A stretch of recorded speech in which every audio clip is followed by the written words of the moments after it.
ಇನ್ನೊಂದೇನೋ ಹೇಳ್ತಿದ್ದೆ, ಹೇಳಿದ್ರೆ ಇಡೀ ದಿನ ಫುಲ್ ಮೂಡ್ ಆಫ್ ಆಗ್ತೀಯಾ? ಸುಮ್ಮಿದ್ದೀನಿ.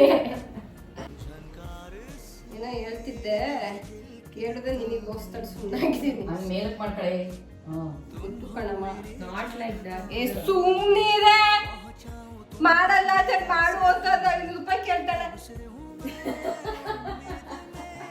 ಓಕೆ ಅಂದೆ. ಪ್ರಾಕ್ಟೀಸ್ ಆಗೋದು ಮಾಡೆ. ಶೈಕಿಂಗ್ ಮಿಷನ್ ಮಾಡ್ಕೊಂಡಿದ್ದೆ. ನನ್ನ ತಂಗಿ ಏನೋ ಕೈಲಿ ಜನ ವೇಸ್ಟ್. ಅದೇನು ಕರ್ಲ್ಸ್ ಅಲ್ಲೇ ಕಾಣ್ತಾ ಇಲ್ಲ. ನೀನ್ ಹಿಂಗೆಲ್ಲ ಕಮೆಂಟ್ ಬೇಕು ಅಂತ ಕೊಡ್ತೀಯಲ್ಲ, ನಾನು ಅದಕ್ಕೆ ನನಗೆ ಬೇಕಾಗಿದ್ರೆ ನಾನು ಬ್ಲಾಗಲ್ಲಿ ಹಾಕೊಂತೀನಿ.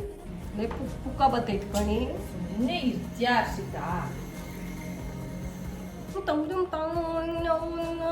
ಇವತ್ತು ನಾನು ಆ ಸಾಂಗಿಗೆ ರೀಲ್ಸ್ ಮಾಡಬೇಕು. ನೀಟಾಗಿ ವಿಡಿಯೋ ಮಾಡೋ. ಕ್ರೆಡಿಟ್ಸ್ ಹಾಕ್ತೀನಿ. ಎಷ್ಟು ಕ್ರೆಡಿಟ್ಸ್? ಏನು ಬಂತು ಕೈಲಿ ಜನ ಅಂತ? ನಾನು ಮಾಡೋದಕ್ಕ ನೀನು ಸುಮ್ಮನೆ